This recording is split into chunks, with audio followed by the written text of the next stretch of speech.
Okay,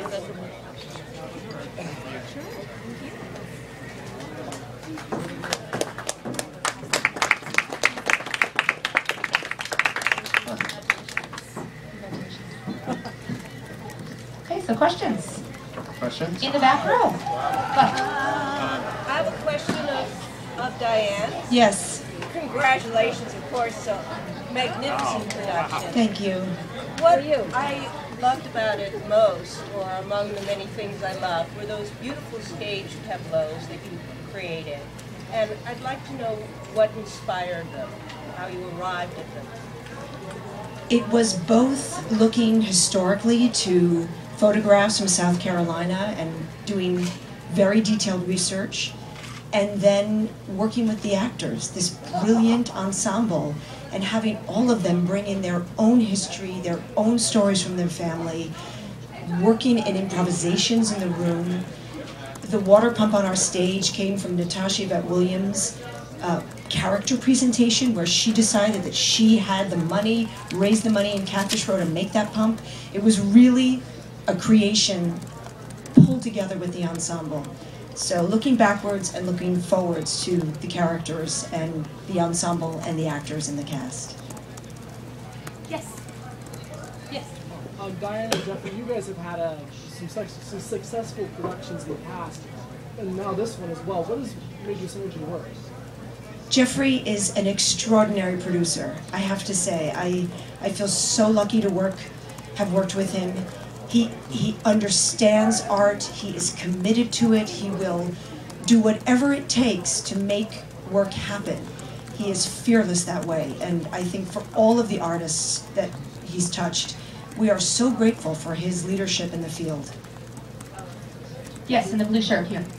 I was just wondering, what was the biggest challenge, do you think, in adapting the opera into a Broadway show the way you have?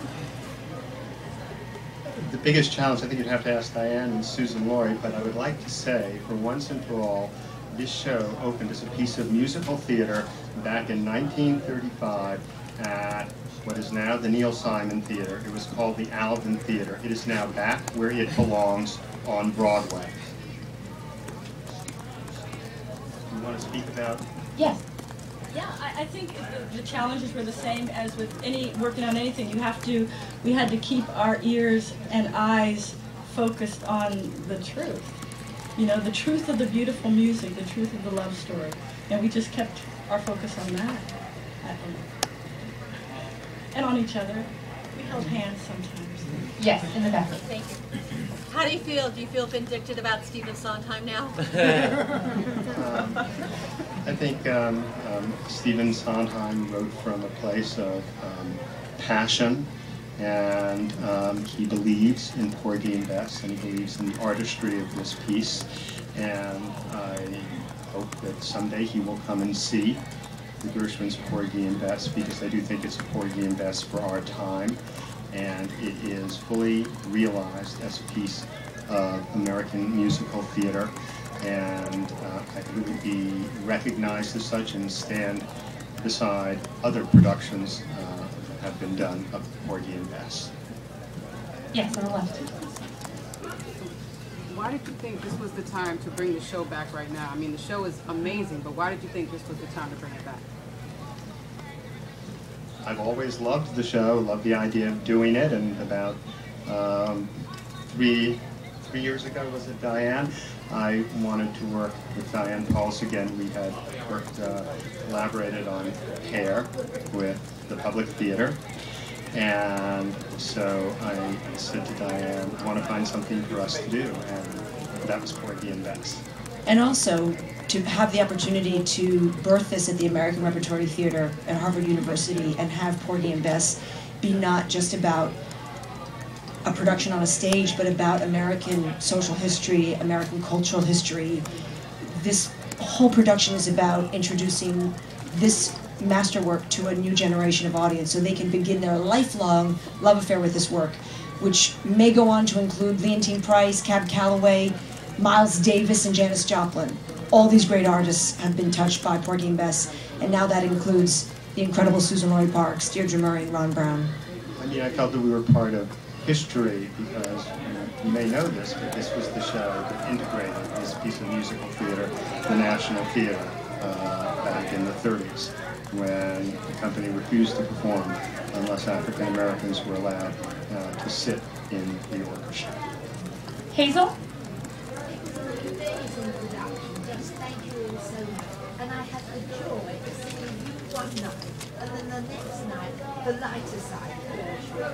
And I just hope that everybody sees both of them to know what an amazing, talented man he was. Just thank you. Thank you. George Gershwin, our treasure of American music history.